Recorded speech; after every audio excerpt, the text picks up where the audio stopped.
Hello, everyone. It's Blaze, and welcome to some more Fnaf theories.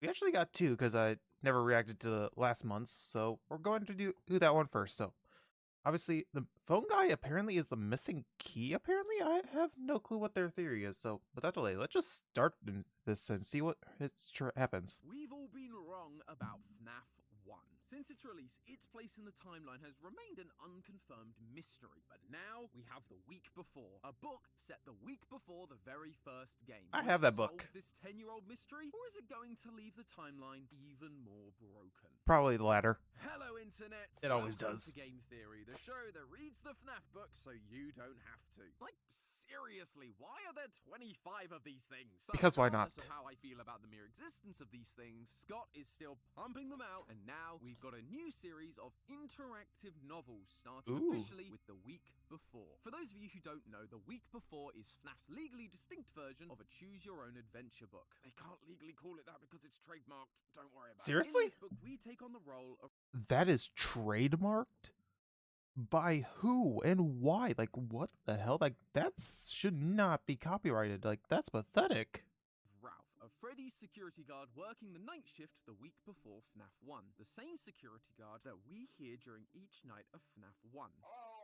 Also, his name's Ralph. I wanted to record a message for you to help you get settled in on your first night. That's right, Ralph is phone Oh, guy. cool. Nice to finally put a name to a voice. From here, you get to choose how the story plays out. Some paths will take you through the pizzeria that we know so well at this point. Others will offer you new storylines, and others will land you exactly where Phone Guy ends up during the Nightfall call of FNAF 1.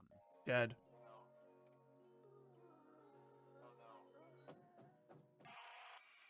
Ugh. As you might have guessed, this book has caused quite a stir in the FNAF community. Firstly because, well, it's actually a pretty good book. The interactive element really gamifies the whole reading experience. And I really love those kind of books. I used to have a few. But the real reason it's become such a hot button topic is because it provides us with answers to some of our most burning questions about this franchise. Not just who what are Phone they? Guy is, but who did the bite of 87? With the employees' new tactics of flashing their lights to stop the animatronic, and Phone Guy's insistence that the animatronic never bit a kid, with the emphasis on kid, all signs point towards it being Foxy. How many spirits are inside of Golden Freddy? Well, according to the Sixth Night, Ralph is overwhelmed by a noise of "it's me" when he's touched by Golden Freddy. But underneath that noise is a different voice speaking in full sentences. Two voices, two spirits. Who those spirits are and two how it spirits. works are Let's go. theories for another day. But it's been so exciting to finally feel like we're getting some answers to questions we've had since that very first game. However, Sweet. the Let's biggest go. question that I and many other theorists wanted answered was, what year does FNAF 1 take place? This book is 86. literally set the week before. I believe it was 87? I think that was what we were thinking. 87? I could be wrong. I could be very much wrong. Who knows? FNAF 1, so if anything was going to give us the answer, it would be this. Or so we thought. In true FNAF fashion, while offering answers to some questions, this book is cryptic about others. But as I went back through the book and the evidence surrounding FNAF 1's date, I noticed something. We've been looking at this entirely wrong. There's a detail that's been hanging over us for a whole decade. A detail Quit teasing that me then. changes not just when in the timeline FNAF 1's pizzeria existed, but the entire timeline as we know it. Grab Seriously? your camera viewing tablets, friends, because we gotta go back to the original Freddy's for one more night to figure out when FNAF 1 really takes place. When does FNAF take place? Basically Oh, been the 93. Okay, I was wrong. One ever since Matt's very first FNAF episode. He used the amount of money earned in the week and compared it with the minimum wages throughout the years, which landed him somewhere in the early 90s. Combine that with the fact makes that sense. most weekly employees are paid on Fridays, with the date we get paid in FNAF 1 being November 12th, and you find the only year that fits is 1993. We Oh, almost nice. got Let's go. confirmation of this date too, thanks to some leaked Faz facts from FNAF AR, saying things like Fazbear's Twisted Pizza recipe was voted most yummy crummy by 6 out of 10 children in every survey from 1988 to 1993. But we were later told by Illumix, the company that made the game, not to use this cut content for lore purposes. These Makes might have been sense. cut because Scott just likes to be cryptic, or it could be because the date was wrong. Either way, it did sow the seeds of doubt within the community about the legitimacy of 1993 as our FNAF 1 year. Since then, a couple of other dates have been thrown around, but despite all of the theorizing, we've never had something that What felt is it? truly solid. What One is the true where we theory all hoped or the date? week before would come in and save the day. And at first, it seemed like it was doing just that. Throughout the book, Ralph not only records the phone calls that we get to hear during the first game, but he also listens to his old recordings that, according to him, are from very long ago. Quote, "It's strange to listen to a recording of yourself, especially one from so long ago. If I remember correctly, your daughter had just been born." I will admit, it is a little weird looking back at my old videos on my gaming channel, which you should totally go subscribe to. Yeah, because those are 2 years old now. Oh boy. Oh yeah, those were definitely some of my rougher videos because I barely edited them. I barely edit these ones now, but hey, they're at least attempted edits.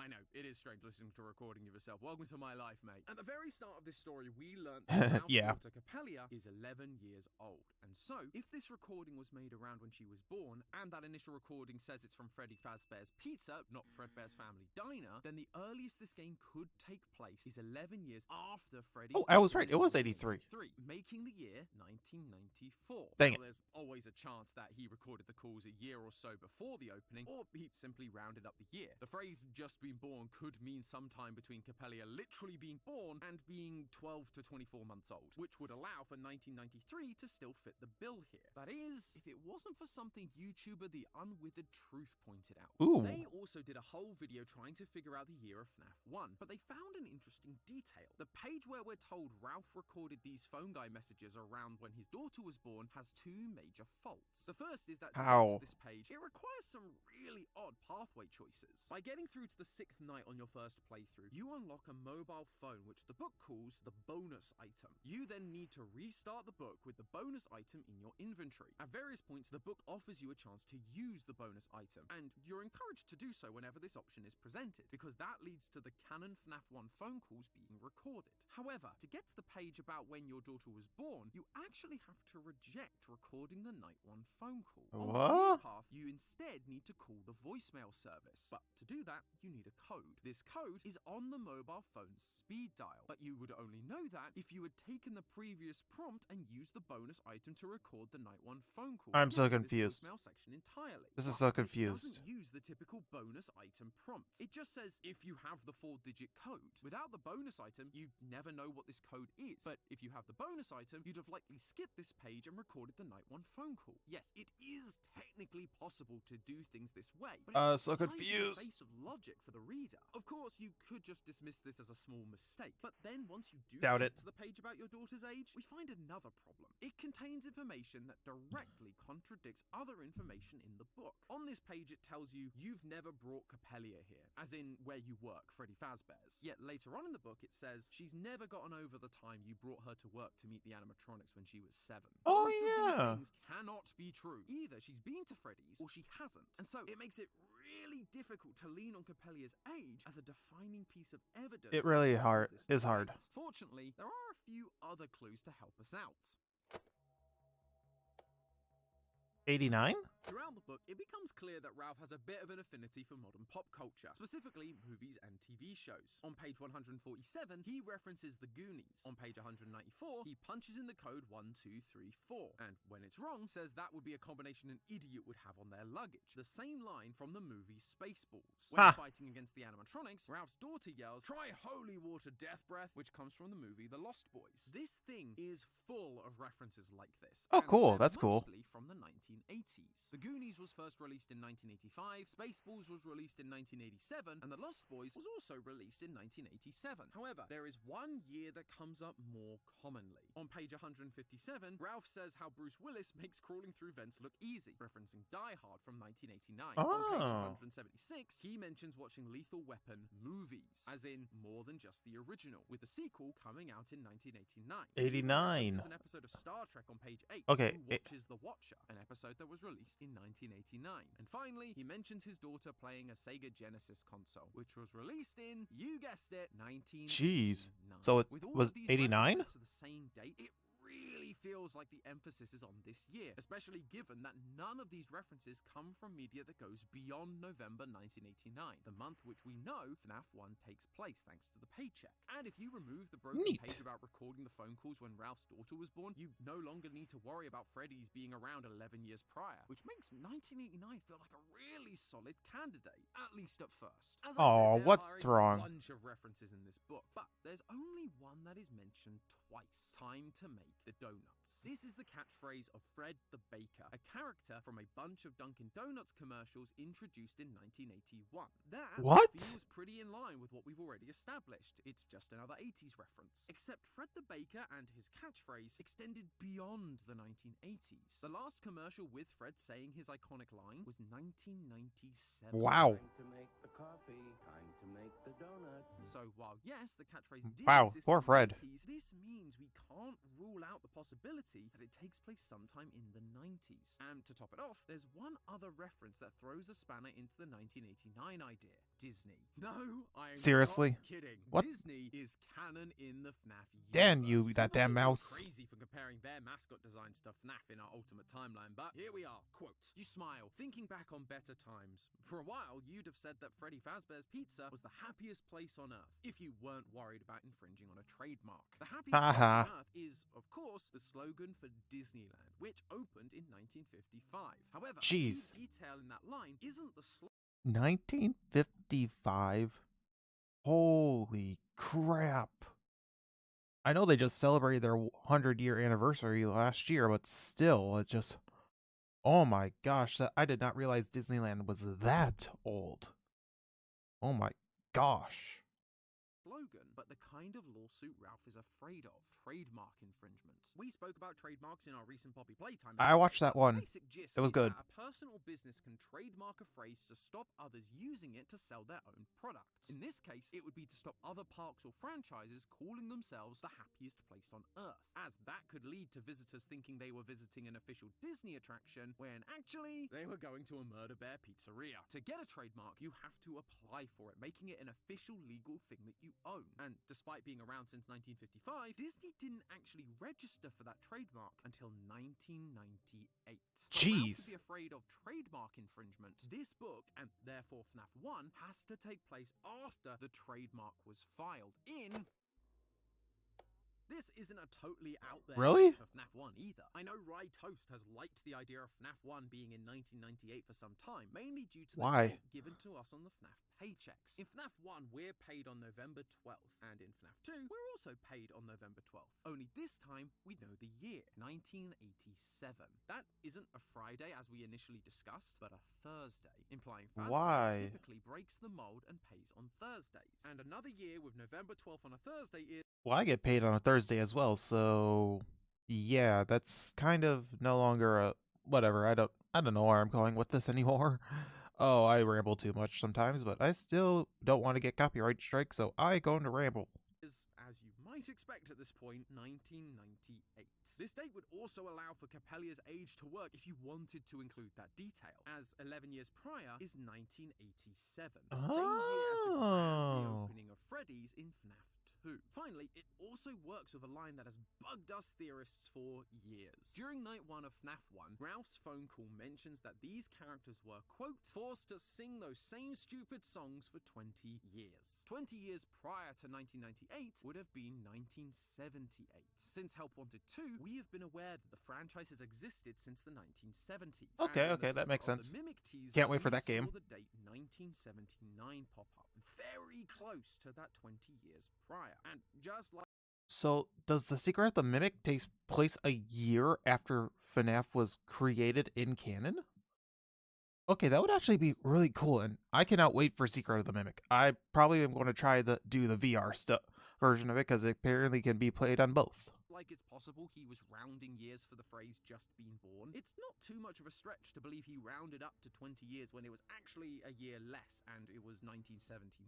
So is that it? Is 1998 the year of FNAF 1? Honestly, I thought so for a pretty decent chunk of time, but as I was going back through all the evidence, something struck me. The quote from Ralph about singing those songs for 20 years, it's not the full quote. We often spend a lot of time focusing on the 20 years part because that feels like a definitive amount that we can fit into whatever timeline we come up with. Makes But sense. the full line gives us an extra detail about exactly what he's referring to. If I were forced to sing those same stupid songs for 20 years and I never got a bath, I'd probably be a bit irritable at night too. Did you catch it? Ralph mentions got a them bath? never being washed in those 20 years. Ew. You can't wash a character. It's just a fictional concept, which means this line has to be referring to the animatronics themselves. In the book, he also No, states Dura, that he I was figured so that. happy that they restored Freddy and the gang to their vintage designs. These aren't new animatronics for this reopened location. These are old animatronics that have been restored. The same ones that have been around for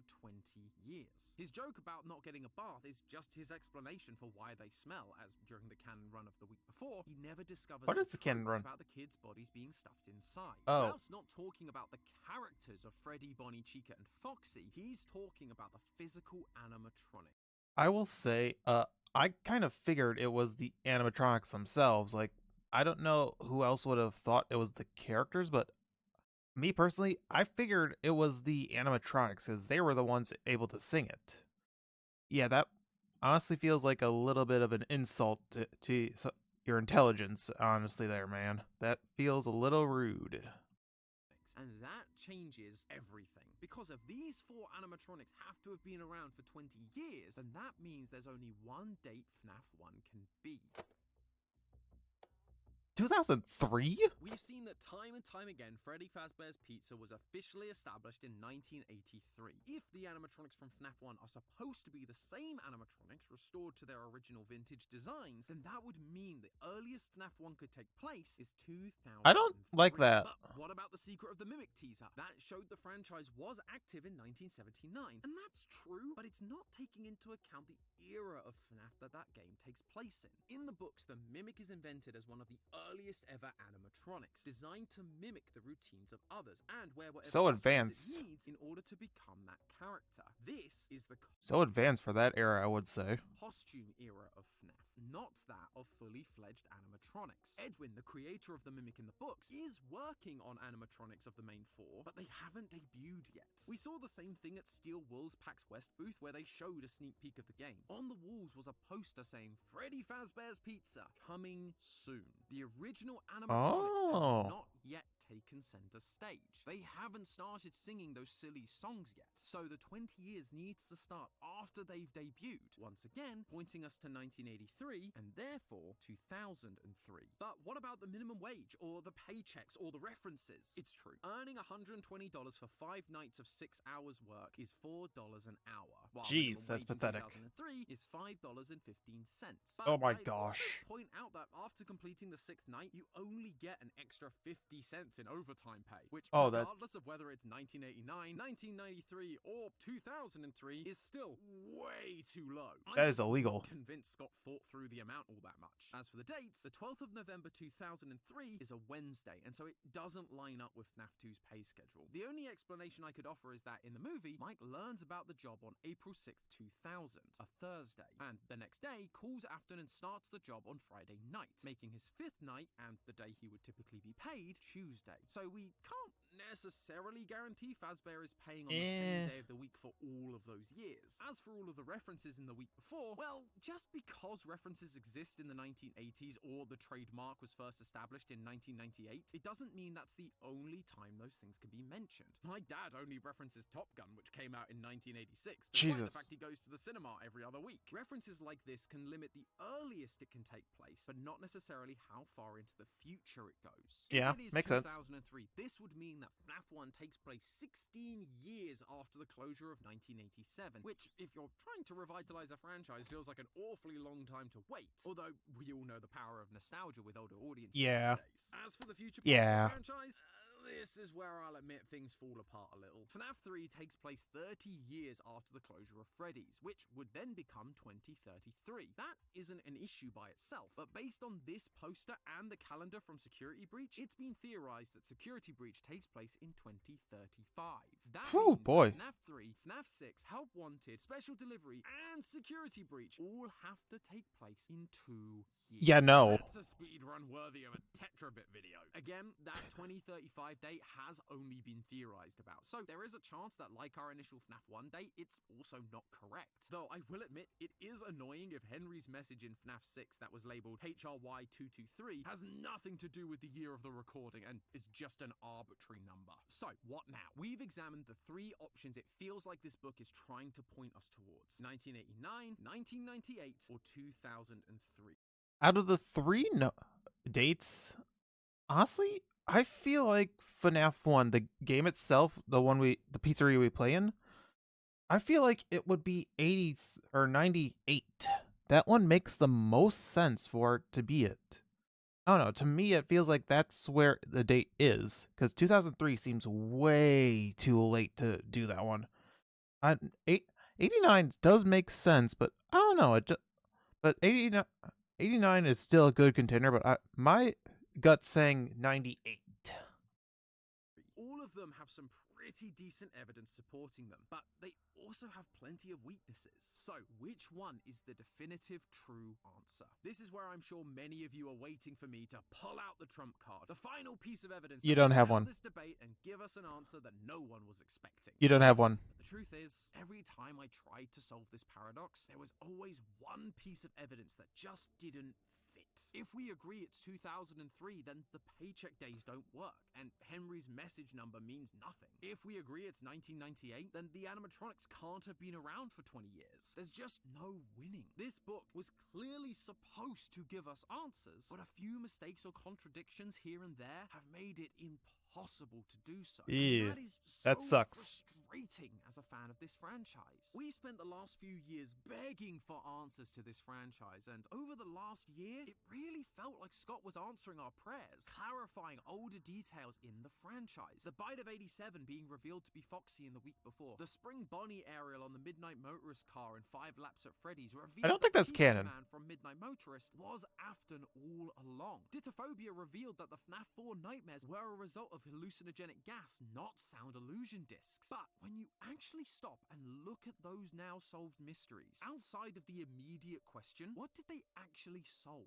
Nothing? Cheeto Man is Afton, but we still don't know for sure who the kid that escapes is, who the person in the living room is, what the mound is. FNAF 4 is hallucinogenic gas. Okay, cool, but the game still plays out the same way. The Bite of 87 was Foxy, but nothing else has developed as a result, other than clearing the name of my beloved Mangle. Even today, I still feel like it's Mangle. Date of FNAF 1. What would knowing that year ultimately change about the story? The timeline? Regardless of whether it's 1998 or 2003, FNAF 3 still happens next and it burns down. Then FNAF 6 happens and it also burns down. Then the Help Wanted VR game is made, and then the Pizzaplex gets built and is taken over by the Mimic. Sure, it is fun to be able to solve these small loose threads, and so to some degree, I'm thankful that Scott is giving them to us, but they're ultimately hollow gestures, as we're still unable to use those to figure out the bigger mysteries. True. What's the deal with Gregory? It makes What sense. happened to Cassie? Are the books canon? Instead, That's it kinda next. feels like we're being played with, given small answers to old questions that don't move the story forward. And even then, they're filled with so many contradictions that you still can't solve them all anyway. And that just sucks. It's one of the reasons why a large part of this fandom wants the books to be canon. It may not solve everything, but it gives us much more straightforward stories and explanations, something tangible that we can hold on to. And that feels a lot better than the alternative of being left scrambling for details that conflict with each other. We've been left It in really the dark for sucks. so long about so many things, and in a time of so much uncertainty, we want to be able to go to our favorite franchises and feel secure. But instead, it feels as though we're being messed around more and more. As we get close to the end of 2024, this- and we've got a new year of FNAF. We're in upon us, 2025. Just remember to give each other some slack. Whether you believe it's 1989, 1998, 2003, or you want to stick with the original 1993. At the end of the day, we are all working with a broken system, just trying our best to make sense of it. And Scott, if you happen to be watching this, you've got Secret of the Mimic, an interactive novel about Cassie in the Pizzaplex, and another Into the Pit adaptation coming. Let Jeez, there how be many some more actual pits? answers that help us understand more than just the small details. And please make sure there aren't too many contradictions this time. And if you need volunteers to help double check your lore, I might know a good group of people that would be willing Jeez, to help out. that's a But lot. hey, that's just a theory. A game theory! Thanks for watching. I will say this theory, it really does suck. Really, or not the theory itself, it just sucks that we can never get this damn answer because so many things contradict each other. It sucks. It really sucks. It sucks. Oh, but man, I don't know. But on to the next one. What if the Fnaf books were canon? It's a question that's torn the fanbase apart for years, and now we've had an update to Help Wanted 2 that seems to be telling us the answer is yes. But what would that Cool. change? What theories would this ruin? And what does it mean we can expect from Secret of the Mimic this year? Today, we're going to find out. Hello, Internet! Welcome to Game Theory, the show that's always looking at Fnaf from a new perspective. You may remember that last time I was getting a little frustrated with Scott and his lack of clarity in this franchise. It is fun to be able to solve these small loose threads, but we're still unable to use those to figure out the bigger mysteries. What's the deal with Gregory? What happened to Cassie? Are the books canon? Well, it appears Scott was listening, and now he's not messing around, because we just got ourselves a couple of new pieces of information to answer the biggest question in the franchise's recent history. The books. Are the books canon? Recently, friend of the channel Dorko did a charity live stream, and as per usual, he got special access to some unreleased gameplay and teasers. Oh, cool. One was a new version of 5 Laps Good. of Freddy's, the weird spin-off kart racer thing, and while playing, a new billboard was discovered. It was advertising a company called Murray Co. and their brand new robotic vacuum Hug? In the story The Mimic from Tales from the Pizzaplex, we have a character called Edwin Murray who builds a robotic vacuum. He later goes on to be bought by Fazbear Entertainment and builds the Mimic, the big bad that we saw at the end of Ruin. We also got a very short teaser for a Help Wanted 2 update where we get to see the Mimic's costume model up close. But the important detail was actually in the very corner of the screen, a white tiger plushie with different Hello there. eyes. In that same story, The Mimic, Edwin's son David has a white tiger plushie, and after he dies, the Mimic begins carrying it around. In later stories like Tiger Rock and Storyteller, the Mimic is heavily associated with a white tiger animatronic with 2 different colored eyes. A couple of days after all of this, the update came out, and it became even more clear that this was all to do with the Mimic. The tiger plushie was unlocked by using the code 1979, the date we found in the Secret of the Mimic trailer, and roughly around the time Edwin created the Mimic in the book. That's pretty cool. You get to see the toy factory that people reported the Secret of the Mimic demo from PAX West taking place in, and in the Mimic story, we learn that Edwin lived in a factory where he was making animatronics. As you might imagine, this set the fan base ablaze because it seems like the games are finally confirming the canonicity of the books. Before this, the strongest connection we had to the Tales books taking place in the game timeline was just the Mimic existing down in the Fnaf 6 building in both the epilogues of Tales and the ending of Ruin. But Yeah, now, makes with sense. Edwin's company existing and a white tiger character who we've only ever seen in the books at this point, it feels like more than ever we are being shown that the games and the books may coexist in the same.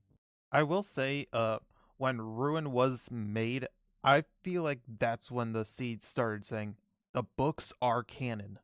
But now it's basically confirmed at this point, which I am glad because I honestly thought when the books were canon from the beginning, like obviously there were some contradicting things, but to me, I always thought the books were canon. It just no one else truly agreed at the time, and now they're starting to come around. Thank heavens. Universe. But if that's the case, what does that change?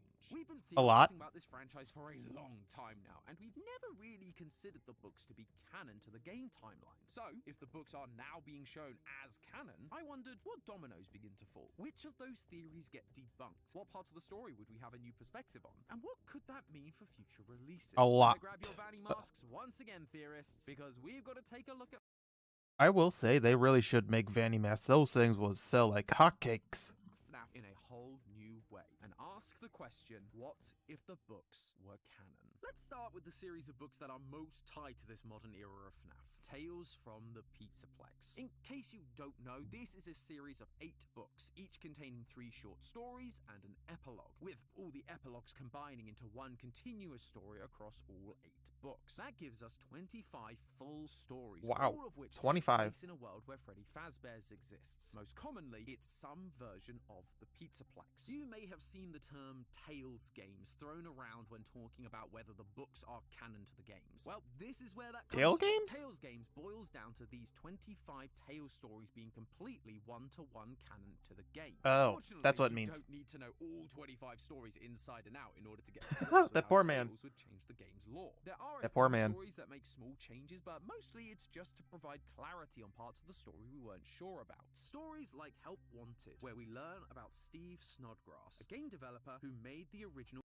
Snobgrass? Oh, I got shoved into so many lockers as a kid.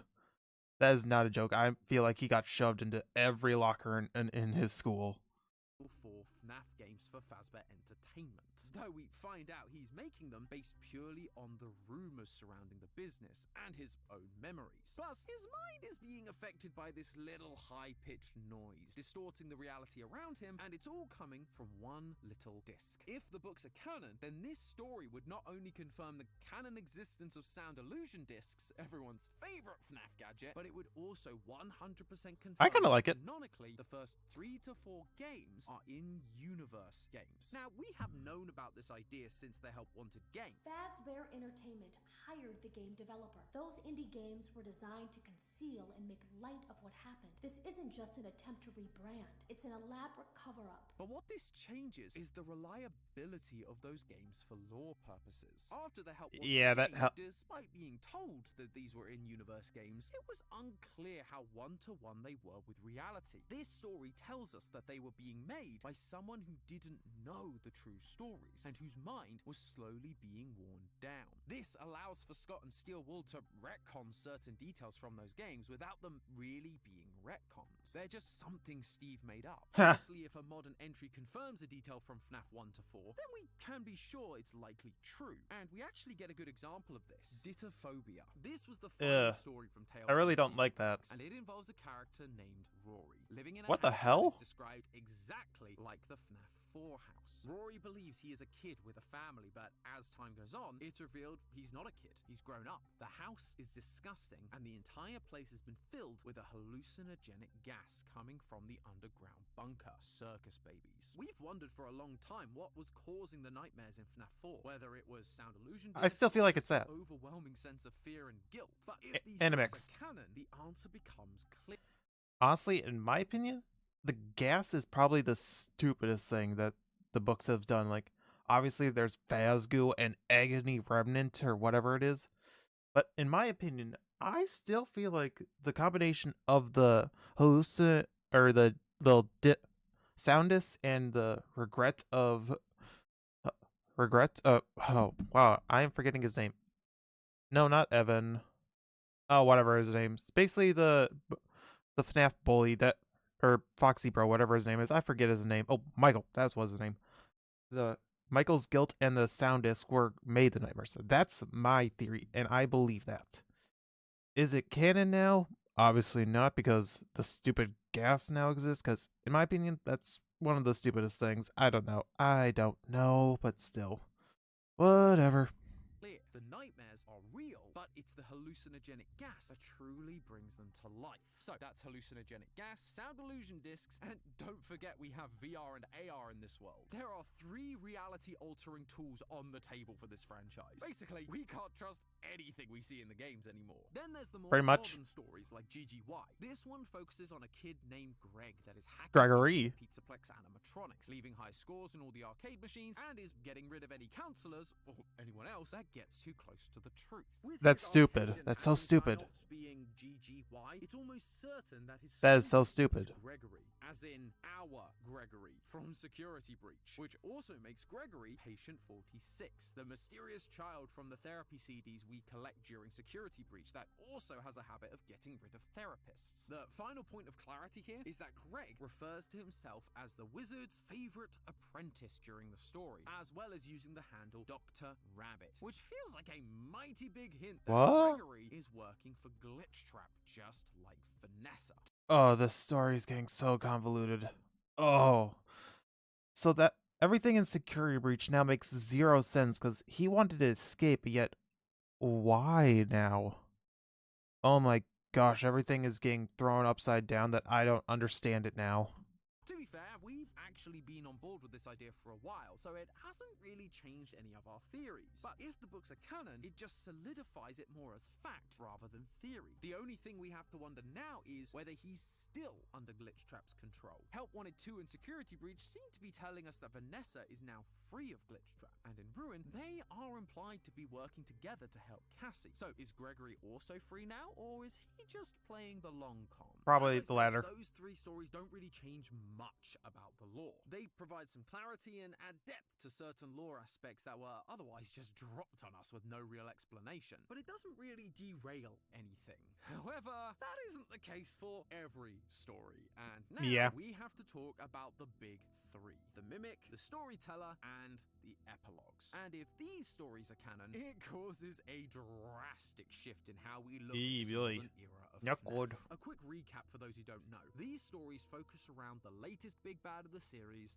the Mimic. It starts with Edwin Murray and his son, David. Edwin is a robotics genius whose company was bought by Fazbear Entertainment, and his job was to turn the original Freddy's costumes into animatronics. He ends up Dabbing building Chica, the dang Mimic it. out of spare parts, and it's designed to mimic and play with his son. Sadly though, one day, his son runs out of the factory into the road and is hit by a car. But even after he dies, the Mimic continues mimicking David's behavior, causing Edwin to get angry and beat the Mimic to a metallic pulp. Edwin then disappears, leaving Fazbear to come and collect their property from Edwin's factory, where the Mimic begins violently murdering those who come to collect. They do eventually manage to contain the Mimic, as while they begin construction of the Pizzaplex on top of the Fnaf 6 location, Just a melt the version damn of thing. The Mimic is dropped off alongside other animatronics that will make up the glam rock band. The Mimic is then programmed to help clear the endos that remain inside, ripping their arms and heads off. But it doesn't just stop at the endos. Construction workers begin being torn apart limb from limb, leading to the location being cemented over, trapping it inside the FNAF 6 location beneath the Pizzaplex. Many years later, once the Pizzaplex is up and running, the Mimic software is used to run something called Idiots. the Storyteller, a baobab tree that connects the entire Pizzaplex, and it's designed to create new fun storylines for the characters to play out, except it ends up turning the animatronics into more childish and more dangerous versions of themselves. At this point, Oh, Edwin idiots. returns and tries to stop the Mimic, only to die in the process, with the Storyteller later being removed, but the Mimic program remains. There is a lot to unpack there, and a number of theories that go out the window if these books do end up being How many canon. theories? The first and most obvious one, the origins of the Mimic. Up until this point, we've been theorizing that Edwin was meant to be a parallel for Henry. Both were Doubt involved in the early days of Fazbear. We even theorized that Henry had been bought out by Afton, much like Edwin was. Both made the earliest animatronics, and both had young children that died, and they took their agony out on their animatronic creations that were designed to mimic their now deceased child. That led to several theories about how Henry originally created the Mimic, and that it was originally made to be part of their traveling circus alongside Henry and William. But if the books are canon, that cannot be the case, as it's very clearly Edwin that created the Mimic.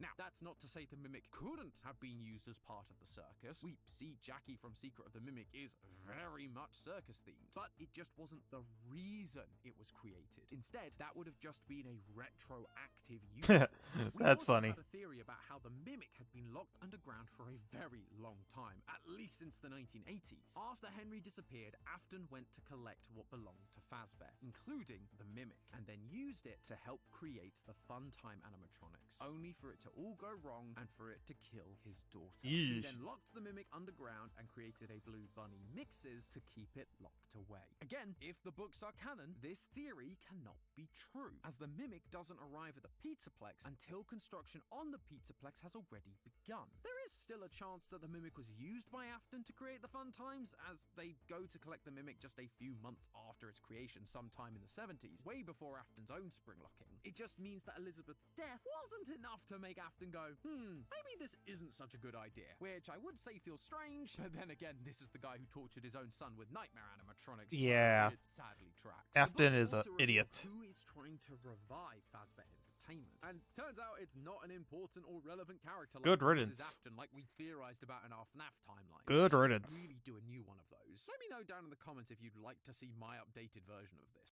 Oh, we definitely need it. With everything that's been happening on the games recently, we desperately need it. Just wait until after Secret of the Mimic is out, because oh my gosh, that game is going to probably destroy so many of his old theories.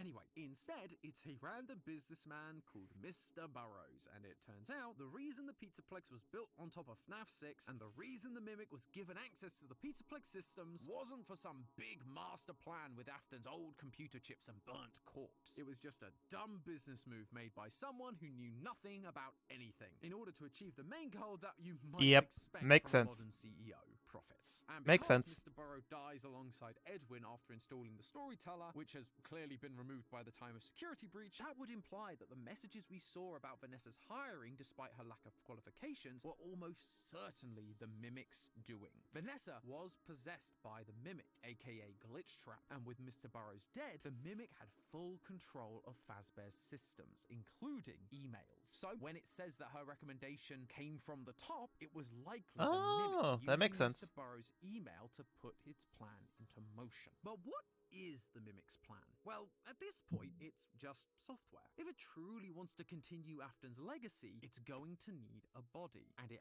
has one just beneath the Pizzaplex. But this is where one of the big criticisms of the books being canon comes from. While there is clearly a Mimic under the Pizzaplex in the games, it doesn't appear to be the Mimic 2 that we read about in the epilogues. In the epilogues, it's a black, almost gooey, spider-like thing, transforming into whatever shape it needs. But then in Ruin, we got this thing, an endo made up of the most random That's the blob. assortment of parts that walks with a limp. These two things don't feel like they're the same threat. It's the blob. But if we think about it and we do consider the books to be canon, I think I might have an answer for this. The At blob. the end of the epilogues, the Mimic is destroyed, spring-locked by a jester Oh. costume. If the Mimic program wants to use this body, it would need to be repaired. Enter Vanessa, and thanks to GGY, likely Gregory, who can then use Glamrock Freddy to clear the path down into the depths, into the FNAF 6 building, and to where the Mimic's destroyed body lies dormant. From here, they would do what we initially suspected Vanessa was doing with Burn Trap. They would repair him using a mix-mash of endoskeleton parts, anything they could find in Oh. order to put it back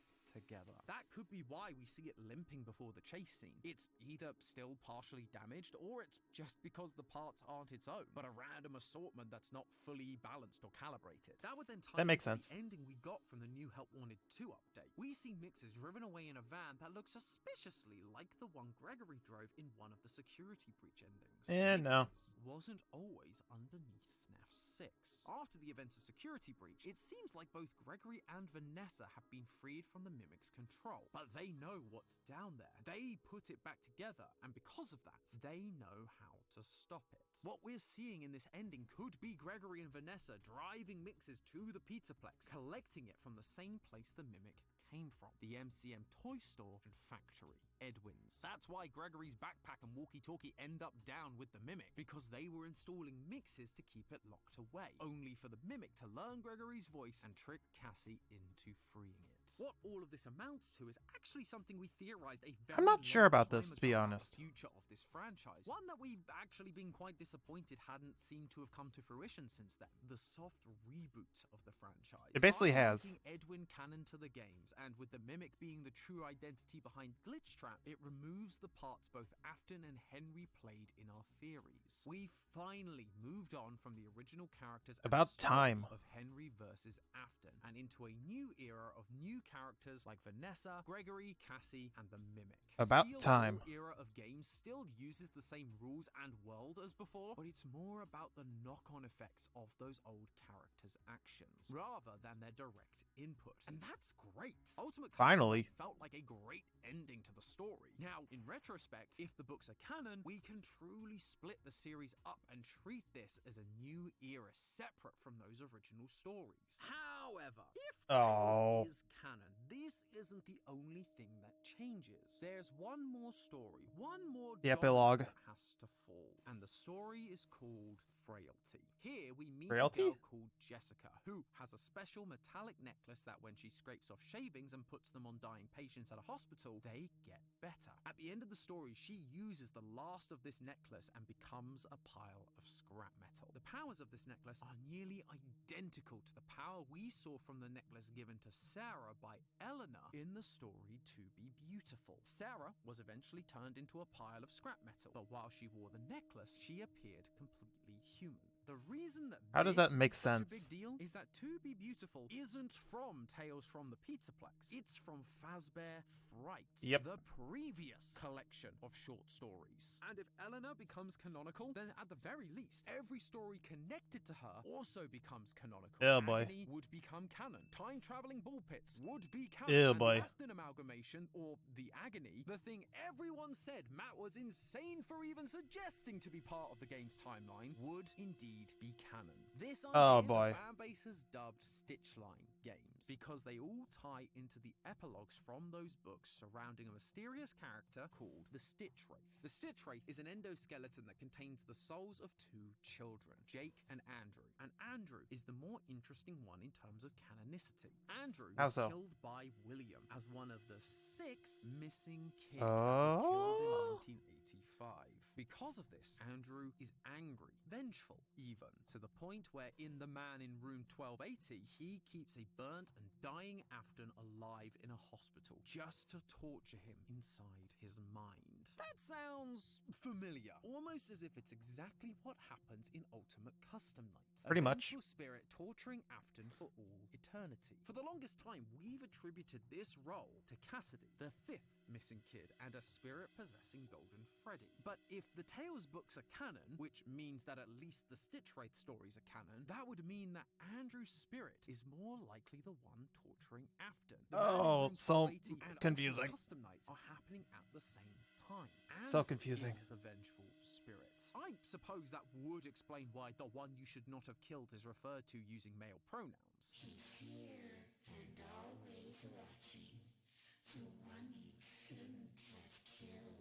The only confusing part is why show us Golden Freddy for beating the hardest difficulty? In Mhm, the story makes The New sense. Kid, they do find a kid with black curly hair inside the Golden Freddy suit, which matches the description of Andrew's hair. But then he's not shown to possess Golden Freddy in any of the Stitch Wraith stories. And in the Into the Pit game, we have a minigame that shows us an Andrew-possessed fetch, while Golden Freddy sits there with its eyes lit up, implying that Golden Freddy is already possessed and that it and Andrew are separate. Oh, this But makes what's no the point of sense. Andrew not getting a gravestone. The 6 graves we have are Gabriel, Fritz, Susie, Jeremy, Cassidy, and Charlie. Did Andrew's parents just not love him enough to get him one? It does feel Nope. odd that this clearly very important character doesn't really appear in anything, and has largely been forgotten in all the clues given to us inside Blue's the games Clues. themselves. But then, I guess this is where the new games can come in. If Stitchline is canon, that would make the Into the Pit game canon, and Megacat has already teased us with a Fetch sequel coming at some point. So, details like this could be more thoroughly explored explored in those future titles. And actually, there's something quite satisfying about that. What that would essentially leave us with are two sets of games Oh, running my brain side by hurts. side. The Mega Cat series and the Steel Wool series. One aimed at clarifying Andrew's story within the older games, and one aimed at exploring the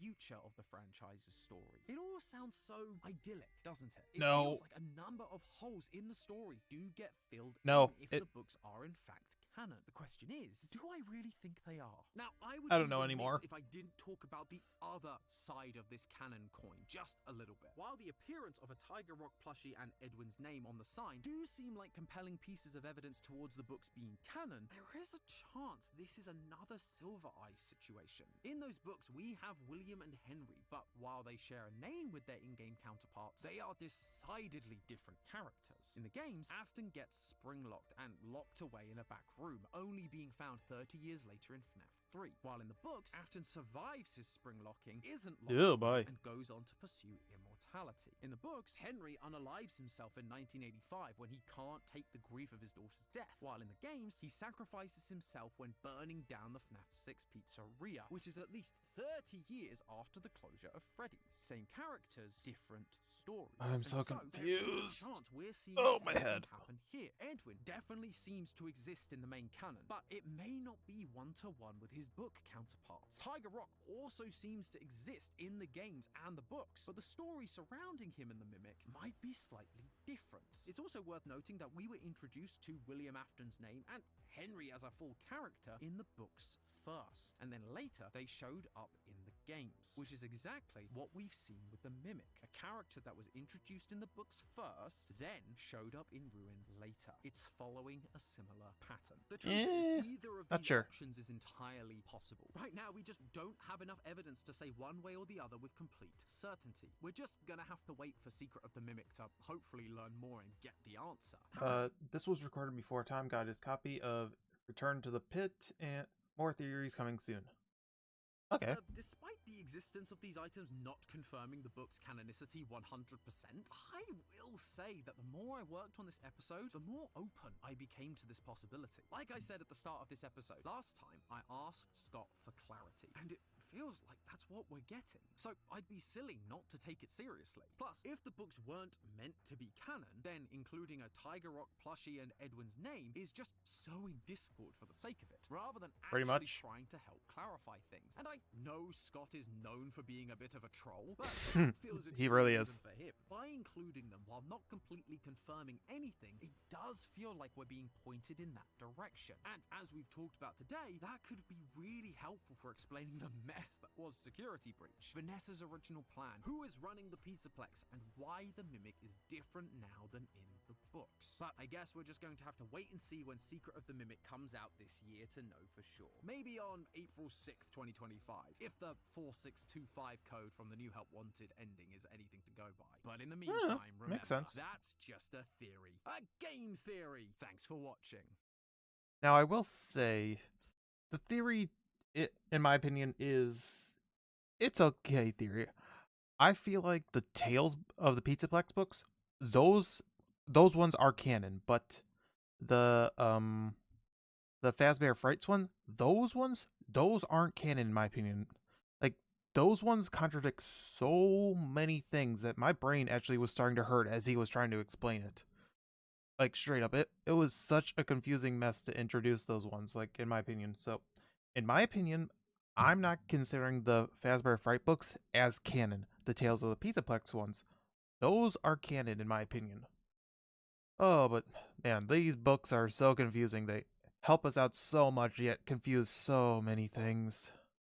But for now, thank you all for watching these along with me.